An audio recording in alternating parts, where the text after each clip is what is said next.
വിശുദ്ധ യോഹന്നാൻ അറിയിച്ച സുവിശേഷം 12-ാം അധ്യായം 27 മുതൽ തിരുവചനങ്ങൾ. ഇപ്പോൾ എൻ്റെ ആത്മാവ് അസ്വസ്ഥമായിരിക്കുന്നു. ആത്മാവ് അസ്വസ്ഥമായ വേളയിൽ യേശു പിതാവുമായി ബന്ധപ്പെടുകയാണ്.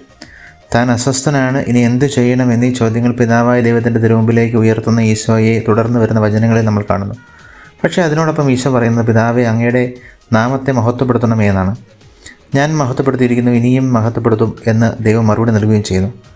ഏറ്റെടുക്കാൻ പോകുന്ന മരണത്തിന് മുമ്പുള്ള അസ്വസ്ഥതയാണ് യേശുവിൻ്റേത്. ആ വേളയിലും അവിടുന്ന് ബന്ധപ്പെടുന്നത് ദൈവവുമായിട്ടാണ് എന്നത് നമ്മുടെ കണ്ണുകളെ തുറപ്പിക്കേണ്ട കാര്യം തന്നെയാണ്. അവിടുത്തെ മനസ്സിൽ നിറഞ്ഞു നിൽക്കുന്നത് ദൈവത്തെ മഹത്വപ്പെടുത്തണമെന്ന ചിന്ത തന്നെയാണ്.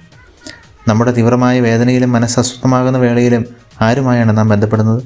എല്ലായ്പ്പോഴും എല്ലായിടത്തും ദൈവമഹത്വമായിരിക്കട്ടെ നമ്മുടെ ലക്ഷ്യം.